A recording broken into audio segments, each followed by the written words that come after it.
챕터 5. 인내. 기다림 속에서 자라는 깊은 뿌리. 결핍 속에서도 주님을 바라봄이 신앙이다. 요한복음 2장 1절부터 11절. 사흘째 되던 날 갈릴리 가나에 혼례가 있어 예수의 어머니도 거기 계시고 예수와 그 제자들도 혼례의 청함을 받았더니 포도주가 떨어진지라. 예수의 어머니가 예수에게 이르되 저들에게 포도주가 없다 하니 예수께서 이르시되 여자여 나와 무슨 상관이 있나이까 내 때가 아직 이르지 아니하였나이다. 그의 어머니가 하인들에게 이르되 너희에게 무슨 말씀을 하시든지 그대로 하라 하니라. 거기에 유대인의 정결 예식을 따라 두세 통 드는 돌 항아리 6이 놓였는지라.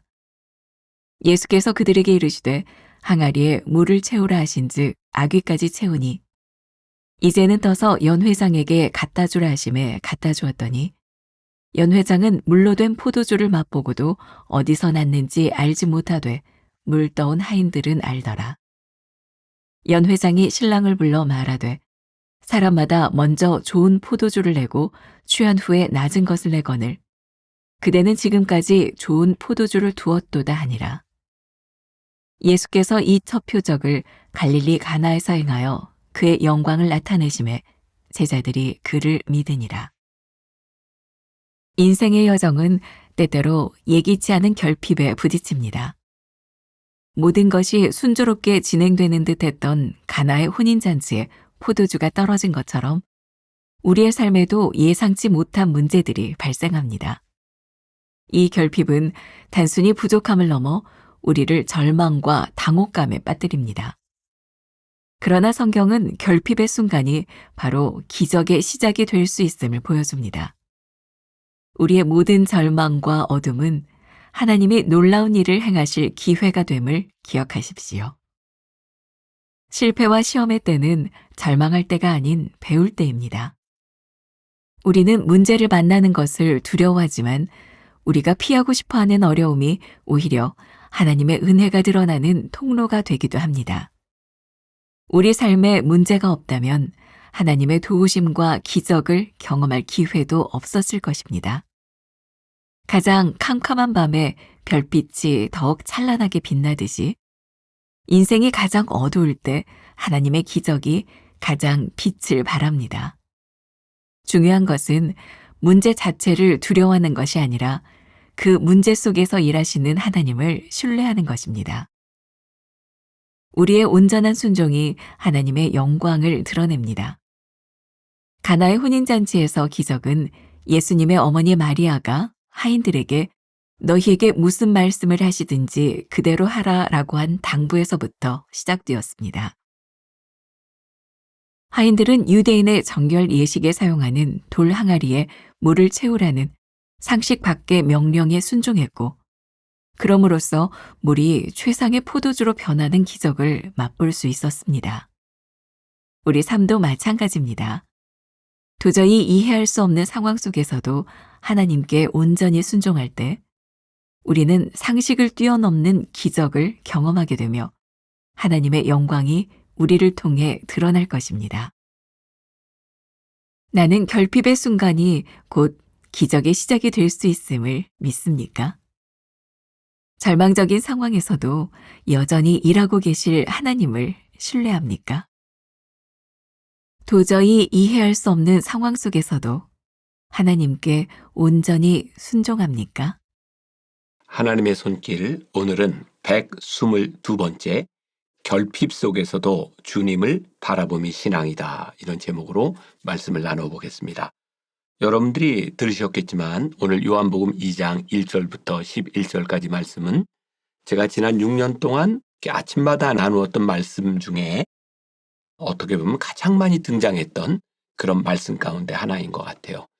이 말씀이 주는 메시지가 워낙 우리들에게 강력하고 필요하기 때문은 아닐까. 예수님께서 공생애를 시작하시면서 첫 번째 행하셨던 기적, 가나의 혼인잔치에서 포도주가 떨어졌을 때 물로 포도주를 만드시는 기적이었어요. 이 말씀을 가지고는 여러 가지 각도에서 설명이 가능합니다. 그러나 오늘 제일 중요한 것은 우리의 인생에 누구든지 문제를 만나게 된다고 하는 것이고, 문제 가운데서 우리들이 주님의 말씀을 순종하며 따를 때에 순종한 것만큼 기적이 일어난다는 사실이죠. 그런 각도에서 보면 오늘 제목에 있는 결핍 속에서도 사실 우리의 인생의 문제는 결핍이 아닌 것 같아요. 오늘 말씀을 듣고 있는 여러분들 가운데 저를 포함해서죠. 결핍을 느끼지 않는 사람이 누가 있겠습니까? 중요한 것은 이 결핍 속에서 하나님을 바라보며 우리의 인생이 어떻게 바뀌어 가느냐 하는 것이겠죠. 그러니 오늘 말씀이 여러분들에게 도전이 될 것 같아요. 여러분들은 오늘 결핍 가운데서 어떻게 물이 포도주가 되는 기적, 이전보다 더 나은 삶을 살아가게 되는 기적을 체험할 수 있을까 하는 거죠. 오래전 제가 이 말씀으로 변화산 기도회를 하면서 교인들과 함께 나누었던 이야기인데 와 닿을지 모르겠어요. 어느 교수가 컴퓨터에 문제가 생겨서 바이러스가 걸려서 고치는 사람을 부르게 되었답니다. 근데 이 전문가가 그 컴퓨터를 고치다 보니까 조금 이상한 걸, 이상하다기보다는 이제 흥미로운 걸 발견하게 되었는데 저장된 파일들이 다 이렇게 새 이름으로 돼 있는 거죠. 독수리 HWP, 두루미 HWP, 앵무새 HWP, 전부 조류 이름으로 돼 있는 거예요. 이 전문가가 교수님에게 물었답니다. 교수님, 새에 대한 논문을 쓰시나 보죠? 그러자 교수는 아주 힘든 표정을 지으며 이렇게 말을 했답니다. 아니, 그건 아닌데 내가 이것 때문에 짜증나 미치겠어. 자료를 저장할 때마다 새 이름으로 저장하라는 거야. 근데 이제 생각나는 새 이름도 없어. 안 재밌어? 아주 오래된 이야기죠. 처음에 이렇게 컴퓨터를 쓸 때, 이렇게 문서를 저장할 때 새 이름으로 저장하라고 하는 것을 그렇게 들을 수도 있겠다. 이 유머가 나왔을 때 아마 그런 마음이었던 것 같아요. 세상은 무척 빠르게 변해가고 있는데 변화에 대응하지 못하고 과거에 살고 있는 사람들이 얼마나 이렇게 힘들게 살아갈 수 있는가. 사실 우리들의 삶은 무척 빠른 변화들을 맞이할 뿐만 아니라 우리들의 인생에 많은 문제들을 경험하게 되죠. 문제는 어떤 것이 문제일까요? 우리들이 해결할 수 없는 부족하다고 생각하는 것, 그것이 문제인 거예요. 또 우리들의 삶에 문제가 이렇게 닥쳤을 때 우리들이 느끼는 건 어떤 것일까요? 우리가 해결할 수 없는 문제이니까 절망감 혹은 어두움, 두려움, 이런 감정들이 우리들에게 찾아오게 되죠. 저는 그 선교지에 가서 가장 인상적이었던 장면이 하나 있었어요. 제가 케냐 나이로비에 갔을 때 밤늦게 그냥 제가 운동하는 걸 좋아해서 밤에 식사를 하면서 운동을 해야 되겠다 하고 밤에 나와서 그 대학 캠퍼스 안에를 걷고 있는데 그냥 우연히 고개를 들어 하늘을 보았어요. 제 인생의 가장 아름다운 은하수를 보았던 것 같아요. 야, 저게 은하수구나. 또 제가 아프리카에 갈 때면 느끼는 것 중에 하나가 아프리카의 달이 우리나라 달보다 커요.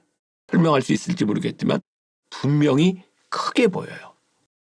제가 내린 결론은 짙은 어두움 가운데서 별은 가장 아름답게 빛나고 짙은 어두움 가운데서 떠오르는 그 달은 어쩌면 도시에서 보는 달과는 비교도 할 수 없을 만큼 커다랗게 보이는 것 같아요.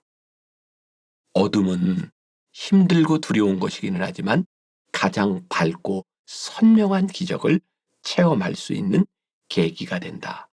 오늘 여러분들에게 그런 격려, 혹시 어두움, 문제를 겪고 있는 사람이라면 오늘 우리들의 삶에 선명한 기적을 체험해보자. 제가 이런 정의를 한번 내려봤어요. 기적은 무엇인가? 최악의 상황에서 최선의 사건이 일어나는 것이 기적이다. 최악의 상황에서 최선의 사건이 일어나는 것. 그런데 기적이 일어나는 과정이 있더라고요. 가나의 혼인잔치에서 포도주가 떨어졌을 때에 그 어려움을 어머니 마리아가 알게 되고 그 어려운 사정을 예수님께 고하기 전에 또 하인들에게 예수님이 뭐라고 하시든 예수님이 말씀하신 대로 행하라. 이렇게 말을 하고 예수님께 고하고 또 예수님께서 제자들에게 명령하고 하인들이 명령을 따라 가득 아구까지 채웠을 때 그 물을 떠서 연회장에게 갖다 주어라. 이런 일련의 과정들을 통하여 기적이 일어나고 있는 거예요. 어찌 보면 기적이라고 하는 것은 어느 순간에 탁 일어나는 것이 아니라 우리 인생의 과정을 통해서 일어나는 것이 기적이다. 그러면 여러분들의 삶에 지금 여러분들은 어느 지점에 와 있는가를 생각한다면 혹시 우리들이 더 인내해야 될 때, 혹시 우리들이 하나님의 말씀에 순종해야 될 때 우리가 어떤 지점에 와 있는가를 우리들이 알아야 될 것 같아요. 사실 이 말씀 요한복음 2장 1절의 말씀은 제가 몇 번 변화산을 시작할 때 오프닝으로 교인들과 함께 나누었던 말씀이기도 합니다. 여러분, 우리들이 문제를 안고 변화산으로 오릅시다. 이런 말을 했거든요. 오르는 걸 한번 생각해 봅시다. 등산. 저는 예전에 등산을 참 많이 했어요. 여기 분당 근처에 있는 산들도 많이 올라가고 조금 높은 산도 올라가고 알고 있는 산을 올라갈 때는 조금 덜 힘들어요. 요만큼 가면 그런데 처음 와보는 산은 힘들 때 얼마나 가야 되나? 그럴 때 내려오는 사람에게 물어보죠. 아유, 얼마나 남았어요? 내려오는 사람이 거의 90% 100% 이렇게 대답해요. 예, 다 왔습니다. 근데 올라가면 또 힘들어요. 얼마나 남았어요? 예, 거의 다 왔습니다. 흥미로워요. 산에 갔다 내려오는 사람들은 올라가는 사람에게 그 말이 가장 큰 격려라는 걸 알아요. 다 왔습니다. 조금만 더 올라가세요. 그리고 그때 그 말을 듣고 힘들 때 산을 올라가는 제일 좋은 방법은요. 묵묵하게 앞을 바라보며 그냥 걷는 겁니다. 때때로는 앞으로 거는 사람의 등을 바라보며 걷는 겁니다. 기적은 우리 인생의 결핍은 힘든 겁니다. 그런데 이 믿음의 과정을 통하여 기적이 일어나고 있다는 사실을 우리들이 기억하고 묵묵히 올라가야 돼요. 오늘 첫 번째 문단, 인생의 여정은 때때로 예기치 않은 결핍에 부딪힙니다. 문제라는 게 그렇잖아요. 예기치 않은 결핍. 우리가 미리 예상하고 준비했다면 그건 문제가 아니에요. 그러니까 여러분들의 인생에 지금 예기치 않은 일로 인하여 결핍을 만났다? 당연한 거예요. 문제는 어떻게 이것을 해결하느냐는 것이요. 두 번째 문단에 실패와 시험의 때는 절망할 때가 아닌 배울 때입니다. 이 말이 좋아요. 사실 우리들의 인생이 업그레이드 되는 때는 언제인가? 문제가 있을 때예요. 문제가 있다고 다 업그레이드 되는 것은 아니에요. 이 문제를 이길 때. 문제를 이기면 이 문제는 우리들의 삶의 간증이 돼요. 그래서 우리는 이렇게 이야기할 수 있어요. 누군가 우리처럼 쩔쩔매며 산을 올라가는 사람을 바라보며 다 왔습니다. 조금만 더 가세요. 격려할 수 있는 사람이 되는 거예요. 자, 우리들에게 이런 소망이 생기면 좋겠습니다. 하나님, 저에게 이런 문제와 결핍이 있습니다. 이 문제를 통하여 나의 삶에 간증이 되게 하여 주옵시고 내 삶의 신앙이 업그레이드되는 시간이 되게 하여 주옵소서. 세 번째 문단이 이렇게 되어 있어요. 우리의 온전한 순종이 하나님께 영광을 드러냅니다. 여러분들 보세요. 지금까지 살아오는 동안 여러분들이 수많은 목회자들을 통하여 설교를 들어봤을 거예요. 그런데 어떤 목회자의 설교를 들을 때 공감이 가고 능력이 있다고 느끼나요? 그 삶에 기적을 체험한, 그 삶에 하나님과 함께한 고난을 이겨낸 흔적과 간증이 있는 사람들의 설교를 들을 때 우리들이 능력이 있다고 느껴요. 우리의 삶도 마찬가지인 것 같아요. 고난을 이기면 우리들에게 능력이 생기고 그 일을 통하여 하나님 앞에 영광을 드러내게 되는 거죠. 제 인생 스토리. 저는 대학교를 다닐 때 그때는 이제 컴퓨터가 없었던 시대고 타자기를 가지고 이렇게 페이퍼를 쓰던 시대죠. 저는 글씨를 굉장히 못 쓴다는 컴플렉스를 가지고 있었어요. 지금도 제가 인스타그램에 일주일에 하나씩 작은 문장들을 손글로 이렇게 쓰고 있는데 제가 봐도 글씨를 제가 너무 못 써요. 글씨를 좀 잘 쓰면 얼마나 좋을까. 그게 저에게 늘 컴플렉스였어요. 그리고 대학을 다닐 때 페이퍼를 써서 내면 점수를 받는데 남학생보다 여학생들이 점수를 잘 받는 경향이 있어요. 제가 교수를 할 때도 일단 페이퍼는 깨끗하고 정리가 잘 되면 점수를 더 주게 돼 있는 것 같아요. 늘 이렇게 글씨를 잘 못 쓰는 건 나에게 컴플렉스라고 느껴졌고 그래서 저는 일찍 타이핑을 시작했어요. 제가 대학원을 다닐 때 처음으로 전자 타자기가 나왔어요. 따다다다다닥 치고 자동으로 지워지기도 하고. 제가 미국으로 유학을 갔을 때 제가 돈을 벌기 위해서 아르바이트를 할 때였어요. 저는 미국 그 학생 사무실에서 일을 하는데 제 별명이 신의 손이었어요. 탁 앉아서 이렇게 편지를 쓰면 따다다다닥 치는데 미국 사람들이 볼 때는 제 손이 신의 손처럼 보였던 것 같아요. 제가 미국 유학을 하는 동안 그 오피스에서 일을 하면서 다른 한국 유학생들보다 훨씬 더 좋은 자리에서 쉽게 일을 할 수 있었던 것. 생각해 보니까 내 인생의 결핍 속에서 그 결핍을 어떻게 해결해 갔느냐가 내 인생에 굉장히 긍정적인 일들을 만들어내고 있더라고요. 오늘 여러분들에게 도전합니다. 여러분들의 인생의 결핍에서 여러분들이 행하는 일을 통하여 여러분들의 인생을 업그레이드 시키십시오. 틀림없이 그 일들로 인하여 하나님께서 여러분들을 쓰시는 역사가 일어나게 될 것입니다. 그러니 오늘은 힘차게 사람들을 향해서 나는 이게 부족해 라고 외쳐봤으면 좋겠고 나는 이 부족함을 위하여 이렇게 기도해 라고 선포하는 하루를 살아가면 좋겠습니다. 기도하겠습니다.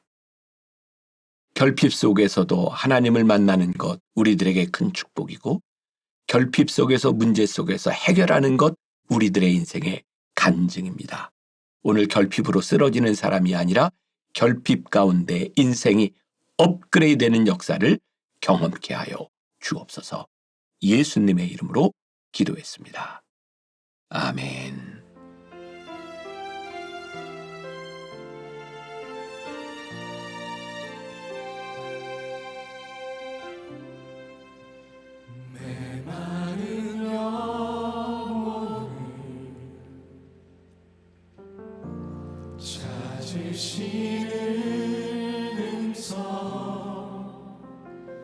따스한 숨결로 시선으로 내 이름을 부르시네. 시린 세상 속에 홀로 서 있던 나 비로소 느끼네 그의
자의 능력 하나님의 손길 내 능력이 아닌 오직 하나님의 능력 그의 손으로 다시 한번 보이지 않는 손 분명히 나를 이끄시는 젖는 자의 능력 그것은 바로 하나님의 손